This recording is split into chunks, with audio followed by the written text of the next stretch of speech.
ዛሬ የምንተርከው ሰሃባ በቸርነቱና በብልሃተኝነቱ ማንም የማይስተካከለው ከቤተሰቦቹ ሲወርድ ሲዋረድ የመጣውን የልግስና ባህሪ ያስቀጠለው የቀይስ ኢብኑ ሰዓድ ኢብኑ ኡባዳ ረዲየላሁ ዐንሁ ታሪክ ነው።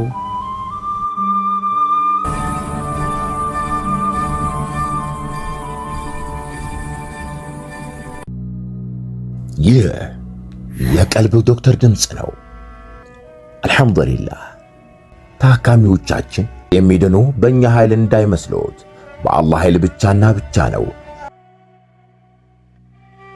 ከቀልብ ዶክተር ዓላማ ውስጥ የአላህን ተአምር ማንገስ ዋነኛው ነው። በየጊዜው በቀልብ ዶክተር ታክመው መዳናቸውን ማመን እስከሚያቀታቸው ሲቃይ የተናነቃቸው ሲገልጹ የአላህ ተአምር ምን ያህል የገዘፈና ግልጽ እንደሆነ ያሳየናል። ከህመም ወደ ጤነኝነት፣ ከጭንቀት ወደ ደስታ፣ ከጨለማ ወደ ብርሃን፣ ካላሰቡበት ወደ ስኬት የደረሱት በአላህ ተአምር ቢሆን እንጂ።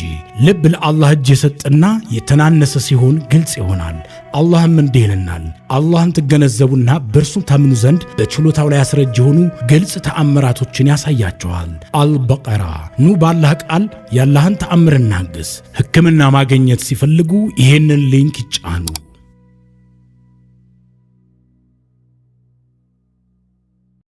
ቀይስ ኢብኑ ሰዓድ ኢብኑ ኡባዳ ረዲየላሁ ዐንሁ ክፍል 2።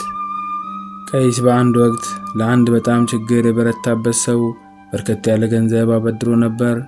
ብድሩ የሚመልስበት ጊዜ ሲደርስ ተበዳሪው ገንዘቡን ይዞ በመምጣት ለቀይስ ረዲየላሁ ዐንሁ ሲሰጠው እኔ የሰጠሁትን ነገር መልሼ የመውሰድ ልማድ የለኝም በማለት ገንዘቡን መቀበል እንደማይፈልግ ተናገረ። የሰው ተፈጥሮ ምንም ቢያደርጉት አይቀየርም። ቸርነትና ጀግንነት የአንድ ሳንቲም ሁለት ገጽታዎች ሲሆኑ አይነጣጠሉም። አንድ ቸር ሰው ጀግንነት የሚጎለው ከሆነ ይህ ቸርነት ባህሪው የተፈጥሮ ሳይሆን እንዲሁ ከጊዜ በኋላ የመጣ መሆን አለበት። እንዲሁም አንድ ጀግና ሰው ንፉግ ሆኖ ከተገኘ ጀግንነቱ የባህሪ ሳይሆን እንዲሁ በደም ፍላት የሚመጣ ድፍረት ብጤ ነው የሚል አባባል አለ። ቀይስ ኢብኑ ሰዓድ ረዲየላሁ ዐንሁ ግን የቸርነትና ጀግንነትን ልጓሞች አጣምሮ በቀኝ እጁ የያዘ ግሩም ሰው ነበር። ቸርነቱን አስመልክተን መጠነኛ ማብራሪያ ሰጥተናል። ጀግንነቱን በተመለከተ በነቢዩ ሰለላሁ ዐለይሂ ወሰለም የህይወት ዘመንና ከእርሳቸው እልፈት በኋላም በገሃድ አረጋግጧል። በኸሊፋው ዓሊይ ረዲየላሁ ዐንሁና ሙዓዊያ መካከል ውዝግብ በተነሳ ጊዜ ቀይስ ረዲየላሁ ዐንሁ በትክክለኛ አቋም ላይ መሆናቸውን በማመን ከዓሊይ ረዲየላሁ ዐንሁ ጎን ተሰልፏል። ከዚያም ያለምንም ማቅማማት ሙሉ ወኔውን ብልሃቱንና ገንዘቡን አስተባብሮ ተዋግቷል። ቀይስ ረዲየላሁ ዐንሁና ፍርሃት እንደማይተዋወቁ በሲፊን በአልጀመልና በአልነህረዋን ጦርነት ጊዜ ታይቷል። የአንሷሮችን ሰንደቅ ይዞ እንዲህ ሲል ተደምጧል። አሁን የያዝኩት አርማ ከነቢዩ ሰለላሁ ዐለይሂ ወሰለም ጋር ሆነንና ጅብሪል ዐለይሂ ሰላም አጅቦን ስንዋጋ ይዤው ነበር። አንሷሮች ከጎኑ የሆነለት የትኛውም ሰው እድለኛ ነው። ኸሊፋ ዓሊይ ረዲየላሁ ዐንሁ ቀይስ ረዲየላሁ ዐንሁን የግብፅ አስተዳዳሪ በማድረግ ሾሙት። በዚያ ጊዜ የሙዓዊያ አይኖች በግብፅ ላይ ተተክለው ነበር። ሙዓዊያ ግብፅን የሚመለከታት በጫኖ ዘውድ ላይ እንደምትገኘው እንቁ ነበር ማለት ይቻላል።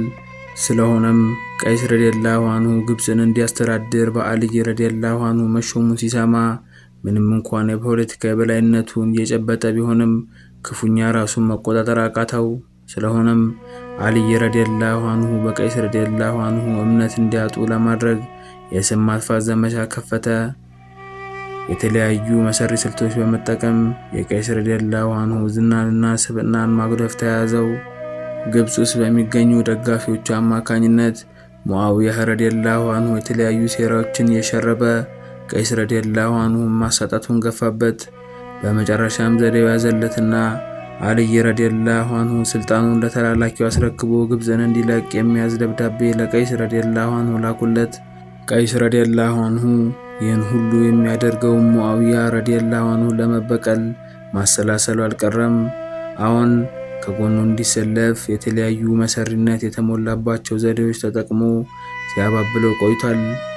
በእንቢተኝነቱ በመጽናቱም ነበር ያን ሁሉ ዘመቻ የከፈተበት።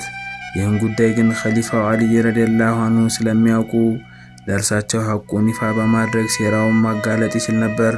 ይሁን እንጂ ቀይስ ረዲየላሁ አንሁ ሙአዊያን ይበልጥ ማብገን የሚችለው ለአልይ ረዲየላሁ አንሁ ታማኝነቱን በማጠናከር መሆኑን አመነበት። ስለሆነም ከስልጣኑ መነሳቱ ምንም ተጽዕኖ አላሳደረበትም። የእሱ ፍላጎት ምንጊዜም ሐቅን ማንገስ እንደመሆኑ ያንን የጽናት መንገዱን ገፋበት።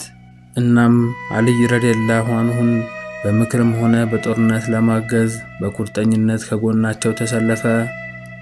ሙአዊያ ረዲየላሁ አንሁ ሙስሊሙን ኡማ በሰይፍ ከማፋጀት በቀር ሌላ ምርጫ የማይተው አቋም የያዘ ጊዜ ቀይስ ረዲየላሁ አንሁ 5000 የሚሆኑ ተዋጊዎችን እየመራ ለውጊያው ተሰለፈ። ይሁን እንጂ በዚሁ መሃል ኸሊፋው አልይ ረዲየላሁ አንሁ በኸዋሪጆች በመገደላቸው ጊዜያዊ ስልጣን በልጃቸው ሐሰን ረዲየላሁ አንሁ እጅ ላይ ወደቀ። ሐሰን ረዲየላሁ አንሁም ይህን የተራዘመና ለብዙ ሙስሊሞች ማለቅ ምክንያት የሆነ ውዝግብ ለአንድና ለመጨረሻ ጊዜ ፍጻሜ ሊሰጡት በመወሰን ስልጣናቸውን በፈቃዳቸው ለቀቁ። ለሙአዊያ ረዲየላሁ አንሁም ታማኝነታቸውን አረጋገጡ። በዚህ ጊዜ ቀይስ ረዲየላሁ አንሁ ምንም እንኳን ሐሰን ረዲየላሁ አንሁ የወሰኑት አቋም ትክክለኛ ቢሆንም ሰራዊታቸውን ባለማማከራቸው ቅር መሰኘቱ አልቀረም። እናም የሚመራቸውን ተዋጊዎች ሰብስቦ ከፈለጋችሁ እስከ መጨረሻው እስትንፋሳችን ሙአዊያን መዋጋት ልንቀጥል እንችላለን፣ ምርጫችሁ መዋጋት ካልሆነ ደግሞ ሙአዊያ የደህንነት ዋስትና እንዲሰጣችሁ ጠይቅላችኋለሁ አላቸው። ሙአዊያ ረዲየላሁ አንሁ ውዝግቡ በእርሱ አሸናፊነት ተደምድሞ አደገኛ የሚላቸውን ጠላቶቹን መገላገሉን አልጠላም። ስለሆነም የእርቁን ሐሳብ ተቀበለ። ቀይስ ኢብኑ ሰዓድ ኢብኑ ኡባዳ ረዲየላሁ አንሁ እስከ 59ኛው ዓመተ ሂጅራ በመዲና ቆይቶ አረፈ። ጀግና ብልሁ መዲናዊ ለኢስላም ብዙ ታግሏል። አላህ ስራውን ይውደድለት። የቀይስ ኢብኑ ሰዓድ ኢብኑ ኡባዳ ረዲየላሁ አንሁ ታሪክ በዚህ ተጠናቀቀ። በቀጣይ ሳምንት በሌላ ሰሃባ ታሪክ እስከምንገናኝ አሰላሙ አለይኩም ወራህመቱላሂ ወበረካቱሁ። እንኳን ወደ ትክክለኛው የአፍያ መንደር በሰላም መጡ። የቀልብ ዶክተር በሲህር በጅን በአይንናስ እንዲሁም የስነ ልቦና ጫና የደረሰባቸው የሰው ዘር ፍጥረታት በሙሉ ታክሙ የሚድኑበት ነው። ሕክምናው በቁርአን፣ ሕክምናው በአስካሮች፣ ሕክምናው በዱዓዎች በሰደቃ የሚካሄድ ሲሆን ነቢያዊ ሱናን በተመረኮዙ እጅግ ጥበብና ዕውቀትን ባካበቱ የሩቃ ዶክተሮች ይታከማሉ። እወቁ፣ ሕክምናው ሸሪዓዊ ብቻ ነው። አያምልጦት፣ እድሉን ይጠቀሙ። ባሉበት ሆነው ራስዎን ያክሙ። ሕክምና ማግኘት ሲፈልጉ ተከታዩን ሊንክ ይጫኑ።